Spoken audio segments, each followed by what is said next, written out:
Agora, em setembro, vai completar 5 anos que eu e minha mulher viemos para Portugal. Portugal nos recebeu de braços abertos. Fomos muito bem acolhidos, sobretudo por causa da novela Tieta, que passou aqui recentemente, uns 4 anos atrás. Quando nós chegamos, tinha acabado de passar novamente, uma reprise. Então, uma festa. E os portugueses são muito hospitaleiros, muito carinhosos e muito cordiais. É um povo muito bom. A princípio parece rude, são fechados. É da cultura de cada um. Por exemplo, para nós nordestinos, São Paulo é fechado. Os paulistanos, os paulistas são fechados. Não são como os baianos, meu irmão, meu rei. Não, os paulistas vão, como está? Muito boa tarde. E depois eles vão se aproximando. E quando se faz amizades em São Paulo é para valer. São amizades profundas. A mesma coisa é Portugal. As pessoas, em princípio, são fechadas, mas quando você chega e diz, olá, boa tarde, aí respondem com um sorriso, boa tarde. E a partir daí entabulamos uma conversação. Muito bem tratado. Raríssimas vezes houve alguma questão, algum problema diferente comigo aqui em Portugal. Raríssimas vezes. E muito mais por dúvidas minhas e incompreensões minhas. Porque quando a gente muda para um país, a gente quer estabelecer que aquele país seja como o nosso. Ou fica procurando as diferenças fundamentais para não se adequar. Não, a gente tem que aceitar aquele país como ele é e compreender que você não conhece o país e o povo no primeiro ano sequer, nem no segundo. Você leva 4 ou 5 anos para compreender todos os matizes da cultura, dos costumes, do procedimento, das malícias, da forma como aquela gente interage. E inclusive de regiões para regiões há diferenças. E mesmo, por exemplo, Portugal sendo um país pequeno proporcionalmente em relação ao Brasil, as regiões, mesmo a diferença de 50 quilômetros de uma cidade para outra, já muda o sotaque, já muda os costumes, já muda os hábitos, a própria história. Então nós somos muito bem recebidos aqui. E continuo sendo bem recebido e muito feliz aqui em Portugal. Há uma xenofobia estrutural que existe em qualquer país. Qualquer país do mundo, quem é diferente do originário do país, é sempre uma forma de você destacar, separar, dizer, é porque você é alemão, é porque você é gringo, é porque... Isso existe até no Brasil, em relação, por exemplo, do Sul com o Nordeste. É uma coisa que existe, até dos cariocas com os paulistas e vice-versa. Mas, no geral, foi muito bom. 5 anos aqui. Mas só tem uma coisa que ainda me tem muita dificuldade, porque, por exemplo, a alimentação é uma coisa que eu resolvi. A gente, como brasileiro, sente falta, por exemplo, de um pastel de feira, aquele pastel brasileiro, porque pastel em Portugal é uma outra coisa, não é o pastel como a gente conhece. Sente falta da empadinha, sente falta da coxinha de galinha. E hoje, com o grande fluxo migratório brasileiro para Portugal, isso foi preenchido. Aqui mesmo em Braga tem mais de 4 ou 5 casas, pastelarias, que fazem o pastel de feira do Brasil. Coxinhas brasileiras gostosíssimas, empadinhas. Então isso foi preenchido. Braga é uma cidade de 200 mil habitantes. O censo diz que tem 31 mil brasileiros legalizados aqui em Braga. Imagina, então você vai ao supermercado, você encontra azeite de dendê, farinha de mandioca, inhame, cará, aipim. Você encontra essas coisas todas, porque a gente consome. E os mercados, percebendo isso, colocaram isso à venda. Então eu já faço a minha comida, feijão preto, paio, já faço a minha comida como se fosse a comida que eu fazia no Brasil. Sem contar as delícias portuguesas, como os bacalhaus de diversos tipos e outros tipos de arroz, arroz de cabidela, arroz de pato, coisas gostosas. Então fui me acostumando, essas coisas não me enlouquecem, não me aborrecem, não me fazem diferença na minha terra. Até porque toda a minha família é portuguesa. Eu ainda tenho família em Portugal. Eu tenho grandes primos, uma grande família no norte de Portugal, uma grande família que a gente se visita, festeja, celebra coisas juntos. São primos meus que tiveram o maior prazer de me receber e a gente estabelece contato. Então, sequer eu me sinto não pertencendo a Portugal. Tenho primos em Vila Real, que é uma cidade ao norte, ainda mais ao norte de Portugal, abaixo de Braga, mas na latitude do Porto. E não é nem Vila Real, é Santa Marta de Penaguião. E não é nem Santa Marta de Penaguião, é a aldeia de Medrões. Nós somos naturais de aldeias. Mas eu tenho uma dificuldade aqui em Portugal, ainda depois de 5 anos, que é compreender o que alguns portugueses falam. A dificuldade da língua. Embora a gente fale português, o português brasileiro é completamente diferente do português de Portugal. Termos, gírias, mas isso é comum. Isso acontece até no Brasil, diferença de regiões. A dificuldade é da fonética. Para os portugueses, amigos meus portugueses mostraram-me como é que eles entendem o brasileiro falando. Para eles, o brasileiro fala assim: amanhã eu vou à praia e vai fazer sol. É como se a gente abrisse bem a boca e falasse devagar e eles entendem. Já os portugueses já falam mais escorrido, com a boca mais fechada. Mas há alguns que você não entende mesmo, parece que estão a falar russo. E falam baixo, porque brasileiro grita. Brasileiro e italiano é esporrento. O português segue mais a linha da Europa. Na sua maioria fala mais baixo, com raras exceções. Eles falam mais, falam desta forma que estou eu vou falar com o senhor. Então o senhor está entendendo o que eu estava falando. E aí você fica assim, o que é? Mas alguns ainda articulam pior. Parece que está falando russo. Você não entende mesmo. A maioria dos brasileiros confirmam isso que eu estou falando. Há portugueses que você entende perfeitamente o que eles falam. Por exemplo, telejornal em Portugal, eu não assisto, cansei de assistir. Porque quando é os comentaristas nacionais, entendo perfeitamente o que eles dizem. Mas aí quando eles dizem, vamos ouvir o comentário do Francisco José, aí entra um sujeito que não é exatamente um profissional da comunicação para explicar um fato. Aí ele começa,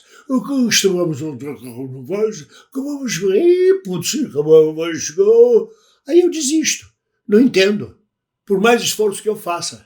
Porque há uma melodia, uma rapidez. Eu procurei, eu tenho olhado muito, é do meu campo, é do campo do ator, compreender a articulação, fonética, pronúncia, projeção, colocação da voz. E eu descobri uma coisa, uma amiga me falou isso e eu concordo. Nós, brasileiros, falamos com a boca na vertical. Falamos desta forma, por isto que eles entendem o que falamos muito claramente.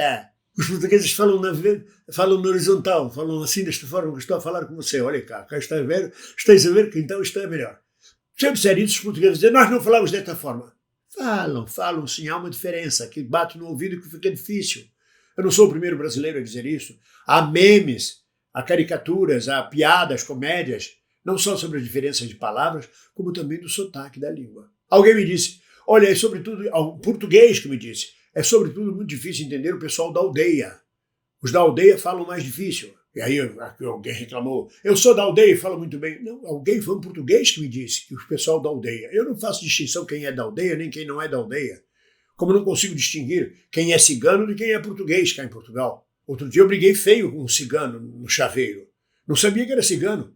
Ele estava a falar romeno e eu dizia, que diabo de língua é essa, rapaz? Que era uma mistura de português, espanhol e francês, eu não entendia. E brigar com o cigano é barra pesada aqui em Portugal, aqui na Europa. É pedir a morte. Mas eu nem sabia que era cigano, eu sou brasileiro, não consigo distinguir português, cigano, romeno ou avec. Avec é o português que sai de Portugal para trabalhar fora, que não encontra mercado de trabalho aqui, vai para a França e quando volta nas férias em agosto, agora, por exemplo, volta falando francês, não quer falar português. Volta falando francês para mostrar que ele está na França e não em Portugal. Eu vou dizer, é um avec, não, era um romeno. Eu lá sei o que é romeno, a primeira vez que eu ouvi romeno, a língua romena na minha vida. Dava para entender porque parece português, porque é uma língua latina. Mas era uma língua estranha. Eu dizia para o rapaz, que porra de língua é essa, rapaz? Fala direito. Ele disse, não, je préfère parler français. Ele dizia para mim, eu prefiro falar francês. Aí discutimos em francês e feio. Mas, como eu digo a vocês, a maior dificuldade ainda está na língua, na compreensão, na conversação. E aí o que eu fazia? Com muita gentileza, eu dizia, desculpe lá, eu sou brasileiro, o senhor podia falar mais devagar para eu compreender? Mas isso causava uma certa indisposição por parte dos portugueses, como quem diz, do português comum, do português médio. O senhor não sabe falar português? Não conhece a nossa língua? Eu tenho de falar devagar. Não diziam isso claramente para mim, mas eu percebia uma certa indisposição deles. E aí qual foi o truque? Qual é o truque que eu uso cá? Eu já estou até com a construção das palavras em português. Qual é o truque que eu uso cá? Eu virei surdo. Quando eu não entendo, eu digo, olha, desculpe lá, eu sou surdo. E não é nem surdo, eu digo, sou mouco. É uma expressão da língua portuguesa que existe que a gente não usa no Brasil. Mouco. A gente já ouviu falar fazer ouvidos moucos, mas a gente não usa. Mas aqui se usa. Aí eu digo, olha, o senhor pode repetir porque eu sou mouco. Aí a pessoa repete, falando mais alto, mais devagar, aí eu entendo. Às vezes tem que pedir 2 vezes, 3 vezes, para entender o que está a falar. Eu vou dar um exemplo para vocês. E isso não acontece só em Portugal, isso acontece no Brasil também. Um português que chega no Brasil e vai conversar com um brasileiro regional, é muito difícil dele entender o português.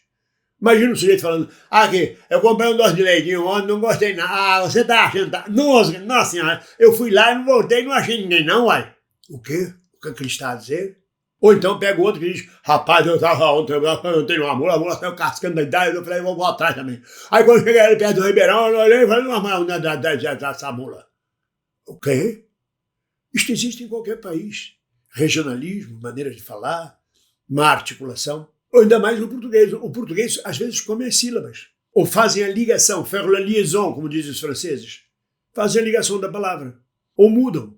Por exemplo, a ligação de S, C, vira X para ele, vira X.